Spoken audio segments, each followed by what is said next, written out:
अब जल्द ही खेतों में सरसों की कटाई शुरू होने वाली है, जिसके चलते अब गांवों और शहरों में सड़कों पर वाहन चलाने वालों को जरा सावधान हो जाने की जरूरत है। ऐसा इसलिए क्योंकि अब चेपा का प्रकोप बढ़ने वाला है। आपको बता दें कि चेपा यानी मोइला एक बहुत ही छोटा कीड़ा होता है जो सरसों की फसल में लगता है।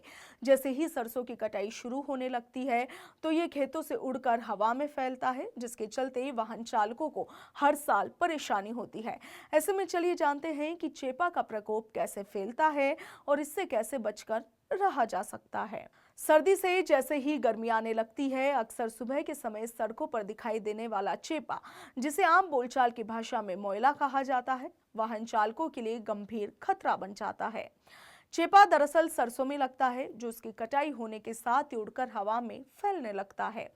चेपा का सबसे बड़ा खतरा यह है कि यह आंखों से आसानी से नजर नहीं आता, खासकर हाईवे, फ्लाईओवर, पुल, छायादार सड़कों और खेतों के आसपास रास्तों पर चेपा अधिक उड़ता है। और ऐसे स्थानों पर तेज रफ्तार में चल रहे वाहन चालकों की आंखों में यह अचानक आ जाता है, जिससे वो संतुलन खो बैठते हैं और वाहनों को फिसलने और चार पहिया वाहनों के अनियंत्रित होने की घटनाएं बढ़ जाती है। यातायात एक्सपर्ट्स का कहना है कि चेपा के कारण दोपहिया वाहन चालक सबसे ज्यादा जोखिम में रहते हैं। अचानक ब्रेक लगाने या फिर मोड़ पर वाहन झुकाने से टायर फिसल जाते हैं, जिससे गंभीर दुर्घटनाएं हो सकती है। कई मामलों में हल्की फिसलन भी वाहन चालक को सड़क पर गिरा देती है, जिससे सिर और रीढ़ की हड्डी में गंभीर चोट का खतरा रहता है। चेपा के बचाव के लिए वाहन चालकों को विशेष सतर्कता बरतने की सलाह भी दी जाती है। सुबह सुबह वाहन चलाते समय रफ्तार आपको कम रखनी चाहिए, अचानक ब्रेक लगाने से बचें और मोड़ पर वाहन को धीरे चलाएं। दोपहिया वाहन चालक हेलमेट जरूर पहने, जबकि चार पहिया वाहन चालक सुरक्षित दूरी बनाए रखे।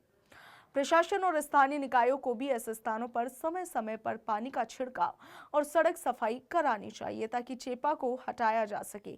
सड़क सुरक्षा विशेषज्ञों का मानना है कि थोड़ी सी सावधानी और समय पर सफाई से चेपा के कारण होने वाली कई दुर्घटनाओं को रोका जा सकता है। कुल मिलाकर चेपा यानी कि मोइला भले ही दिखाई ना दे, मगर ये वाहन चालकों के लिए बेहद खतरनाक साबित हो सकता है और इसीलिए सावधानी ही सबसे बड़ा बचाव है।